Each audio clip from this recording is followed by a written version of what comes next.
আল্লাহর রাসূল সাল্লাল্লাহু আলাইহি ওয়াসাল্লাম মসজিদের ভিতরে বসে রইছেন। একজন গ্রাম্য বধূ আসছে নবীজির কাছে। আয়েশা নবীজির মসজিদে দাঁড়ায় দাঁড়ায় পেশাব করে দিছে মসজিদের ভিতরে। আচ্ছা, চেয়ারম্যানের কার্যালয়ে যায় যদি কেউ কার্যালয়ের ভিতরে মুইতা দেয়, তাহলে চেয়ারম্যান সাহেব তারে টাকা পয়সা দিব নাকি সোনা কেটে দিব? বেটা, মোতার আর জায়গা পাইছে না, চেয়ারম্যানের কার্যালয়ে যায় মুইতে দিচ্ছে। এমপি সাহেবের অফিসে যায় পেশাব করছে।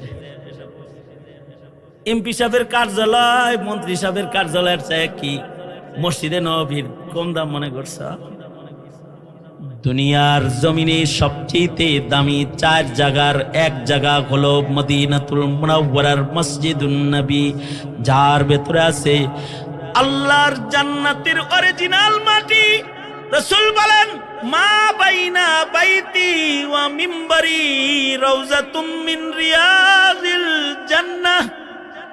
নবীজি বলেন, আমার ঘর আর আমার মিম্বরের মাঝখানের জায়গাটা হলো অরিজিনাল জান্নাতের মাটি। এ কারণে মুমিনের জীবনে চোখের পানিওয়ালা দরখাস্ত থাকে, আল্লাহ গো আমারে কিন্তু মসজিদে নববীতে 2 রাকাত নামাজ পড়া। আমি জান্নাতের ওই খণ্ড মাটির মধ্যে 2 রাকাত নামাজ পড়তে চাই। কারণ যে ওই মাটিতে ঢুইকা নামাজ পড়লো সে আল্লাহর জান্নাতের ভিতরে ঢুইকা নামাজ পড়লো। সেই মাটি মসজিদে নববীর ভিতরে। আর ওখানে ইমাম সাধারণ কোনো ইমাম না, ইমাম হলেন ইমামুল মুরসালিন, যিনি নবীদের ইমাম। তিনি ইমাম হয়ে মসজিদে বসে রয়েছে। আর যে সাহাবীরা বসে রয়েছে এরা আল্লাহর কাছে শ্রেষ্ঠ। উলাইকাল্লাযীনা ইমতাহানাল্লাহু কুলুবাহুম লিত্তাকওয়া। এরা সবাই আল্লাহর কাছে পরীক্ষা দিয়ে পাস। এরকম মানুষ সব বসে রয়েছে। এইরকম ভালো মানুষগুলা যারা দুনিয়াতে জান্নাতের সুখবর পাইছে মসজিদে নববীর ভিতরে আছে। আর হেমিয়া এই মসজিদে ঢুইকা যায় ফাবালা কাইমান ফিল মসজিদ।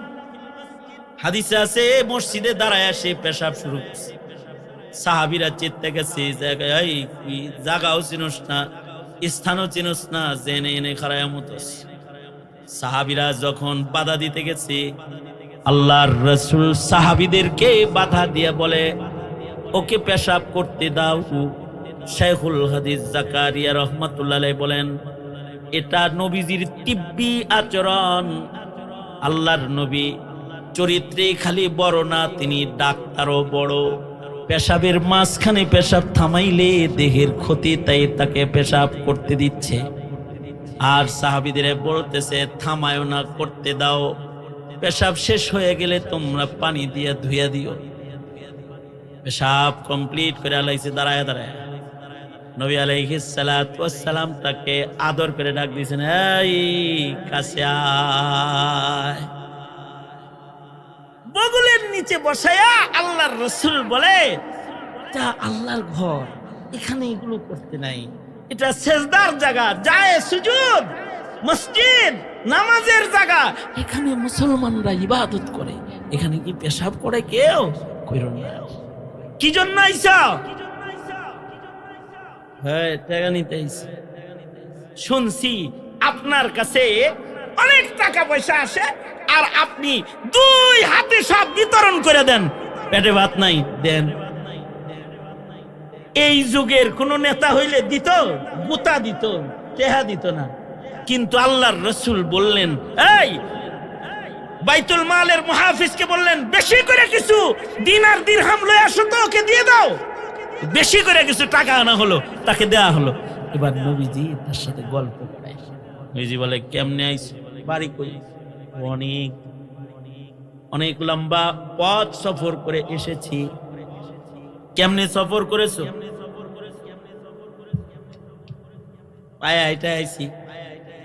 আমরা জিগে, আই ভাই কেমনে আইছেন? তার মানে সাইকেলে আইছেন না, অটোতে আইছেন না, গাড়িতে আইছেন? কয় গরিবের গাড়ি। কয় দেন না, তুলাবলি লাগাইন না, পায়ে হাইটা আইছি। আল্লাহর রাসূল বললেন, এই বাইতুল মালে না রে উট আছে, হৃষ্টপুষ্ট একটা সওয়ারি, ওকে দিয়ে দে, ওর হাঁটতে কষ্ট যেন না হয়। তার মানে এই জমানার প্রাডো গাড়ি একটা দিয়ে দিছে। আল্লাহর রাসূল বললেন, বাড়িতে কি তোমার বাগান টাগান আসেনি? বাচ্চারা কি খায়?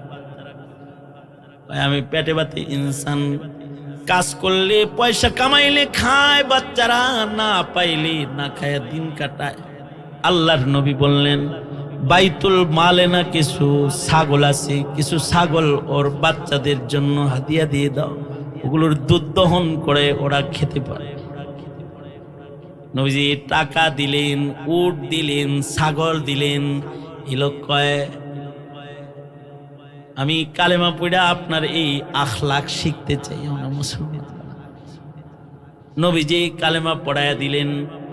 মুসলমান হয়ে যখন চলে যায়, আর কয়, মুহাম্মদ খালি হাত আইছিলাম, ভরা হাত চলে গেলাম, আজকে খালি হাত আসছিলাম, যাই আপনার কাছে বড়া হাতে আমি আর।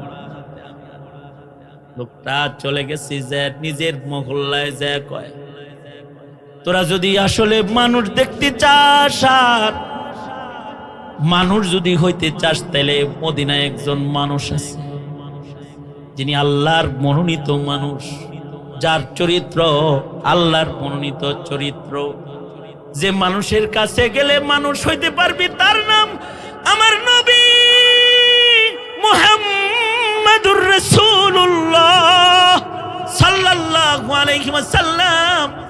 জাহিলিয়াতের এই অন্ধকারে তোরা থাকিস না, চল চল নবীর দরবারে চল।